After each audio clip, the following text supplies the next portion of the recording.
If your landscaping business feels weighed down by a bloated overhead, meaning too many people in the office and not enough people out there directly selling or producing the work, this clip is a total game changer. We got a great question from Brad Stevenson here. We're in the process of getting lean, reworking our org chart, and we're having issues with finding spots for our existing overhead employees. We love our people, but we need to get lean. How do you keep culture and care going if you have to let great people go that just don't fit? I'll just start by saying this. Before you decide who you need and who you don't, or whether or not they're a good fit, ask yourself, are you sure that they're the problem, or could you be the problem? I believe that more often than not in my career, I have been the problem. If the people all of a sudden aren't capable of doing their job, then I have to ask myself, what have I done or not done that's caused it to get to this point? Now, there's obvious times where you come up and say, hey, they're just not the right person.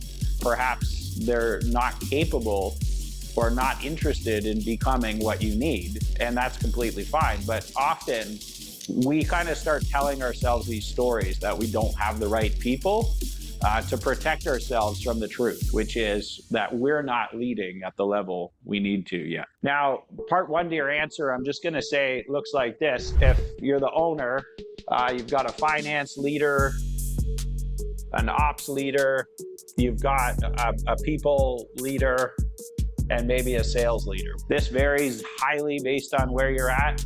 Your operations department, let's say you've got maintenance, and we've got design build, and we've got snow.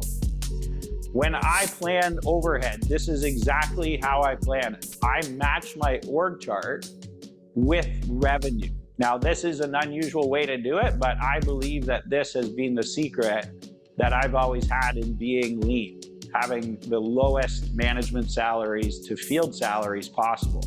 Now, you've heard me say this before. I drive a lot of management tasks to frontline managers, or what some people call foremen. I like to use the term crew manager these days.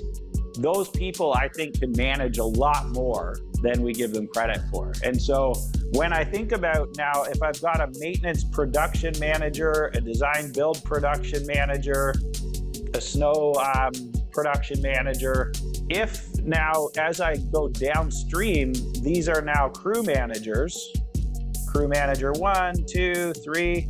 These people, I really don't consider them overhead because they're working on the field. So everybody downstream here, these are all field roles. But when I think of overhead, I stay up here and I'd say, okay, well, if I'm let's say a $10 million business, I'm going to say, okay, well, owner makes $500,000. Finance leader makes 160, ops leader makes 200, people leader makes 160, sales leader makes 350. So I've got my numbers. Now, the way I look is I'm like, how much revenue do they have below them that they're managing to justify their wage? Because I like this golden rule of 10 to 15% for overhead salaries. Now, that's lower than most other people would tell you, but I know that this works, and I like having fewer people who make a lot of money. And the reason I like doing that is because I want to attract the absolute best. In this day and age, more than ever, I want to deploy as much AI as possible to eliminate middle management and then really train the front line to be super capable at managing everything downstream of that. And that way we don't have that middle management bloat, which gives me really high frontline wages down here that are direct costs. Those are not overhead, those are estimated, but I'm gonna be able to pay my crew managers much higher numbers and have a lot of brains and a lot of knowledge and a lot of tribal knowledge about the company right at the front line. These people make the decisions on labor, material, equipment, subs, information. They push the production really hard because they're paid based on performance at the front line. So this is not overhead, this is estimated, which makes it direct costs. Now my overhead up here, what I start to do is I say, well, if my entire maintenance department here was $2 million, then I'd go back to my 10% rule. And I'd say, well, that level of management, I only want to put 10% in because I still have to leave a little to pay these people up here. So I'm going to come down here and I'm going to say, if this is a $2 million business, I'm going to definitely be capped at, somewhere between 150 and 200 for that maintenance production manager. So I'll probably be looking to put their wage somewhere in the 150 range, and I'll put like a big variable on that.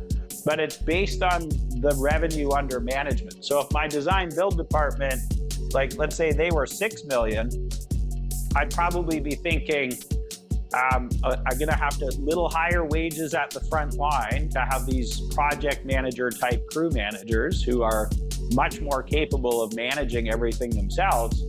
So I'll probably say this design build production manager, they're going to have to make a lot of money. A $6 million leader that's going to be out doing this, I'm going to probably look at setting their base wage in around that 200,000, and I'd probably put a 25% variable on it.